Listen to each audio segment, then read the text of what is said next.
Okay mga Kaworski, so paano ba kayo magbaklas ng fuel pump ng mga Honda? So yun sa amin, i-share namin sa inyo para may idea rin po kayo, no? Baka hindi pa alam ng marami to, or yung mga kapwa ko mekaniko. No hater tayo mga Kaworski, kahit may mga masama kayo nasasabi sa amin, mag-share pa rin kami ng knowledge. Okay? Or ng konting tip, konting kaalaman base sa mga ginagawa namin. Mga Kaworski, ganito ang tamang proseso namin, ano. Hindi na kami nagbabaklas ng tangke. Dati kasi binabaklas namin 'yan. So, ang tamang proseso sa amin, para sa amin, ano, kukuha lang kami ng lalagyan syempre ng gasolina at saka ng hose. Okay? Okay, and then kuha tayo ng basahan syempre. Kailangan natin 'yan. So, ang gawin lang natin, tusok lang natin dito. Oops. Diretso mo ang video, baka makalimutan mo. Huwag mo sisip-sipin mga Kaworski dahil hindi po healthy yan. Okay?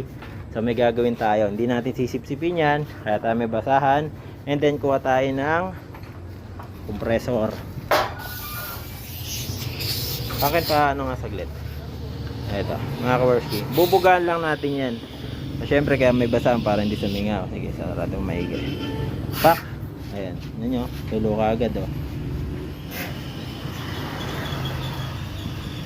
Okay, ganyan lang proseso, 'di ba? Hindi ko naman masyadong binubugan. Ay, wala pang ano 'yan. Hindi ko pa hinahangin yan kasi tumutulo pa siya. Ganang proseso, wag niyo sisip-sipin ano. Okay. So ayan, ang tulo. Ayan, hindi ko pa binubuga yan And then syempre yung may iwan, bugaan ulit natin. Naubos dami Okay, ayan. May naiwan pa yan. Bugaan lang natin. Pak.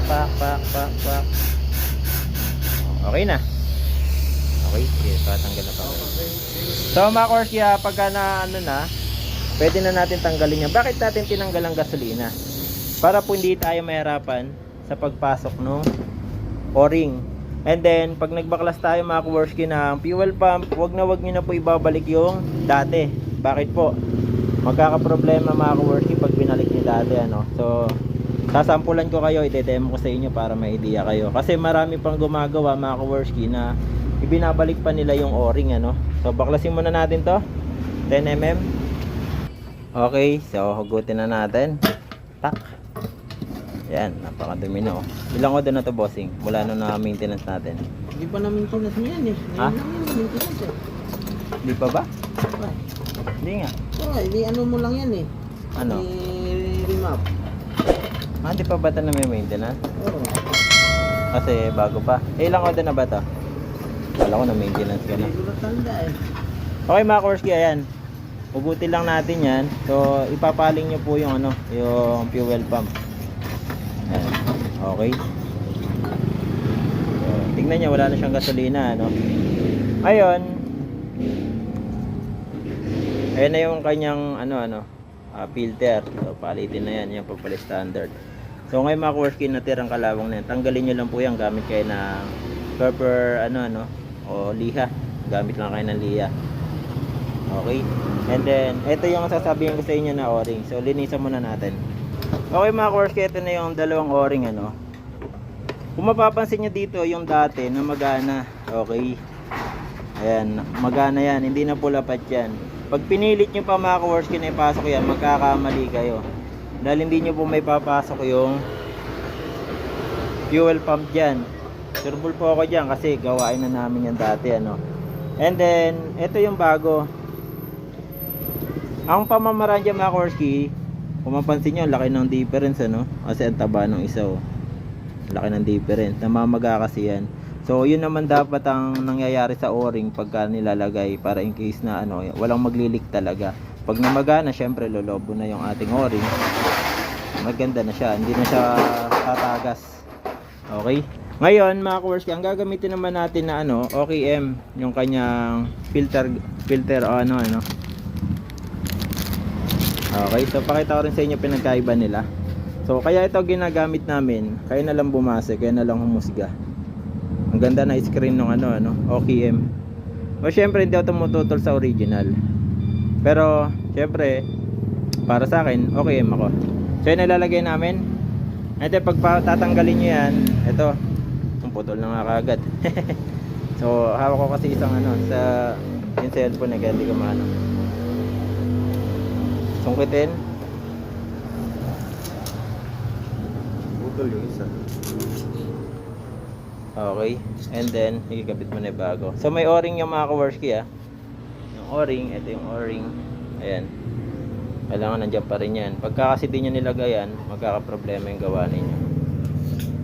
And then, sige boy, salpak mo na nga yan. Pasuyo na nga. Pwede rin, para hindi ka mahirapan magsalpak, maglagay ka ng konting grasa, no? Yan ang gagawin namin dyan.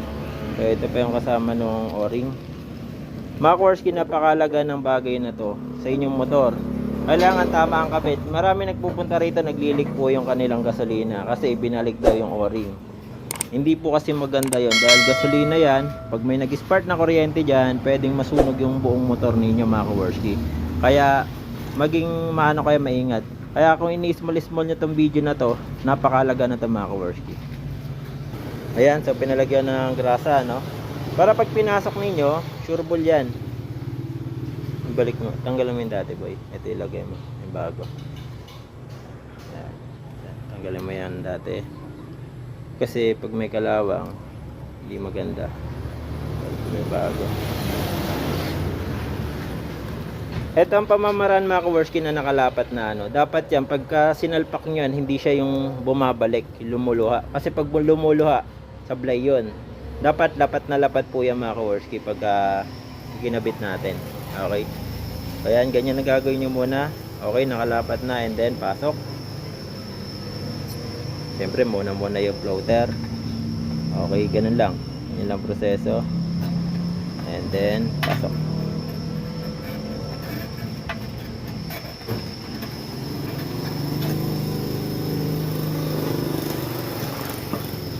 Okay.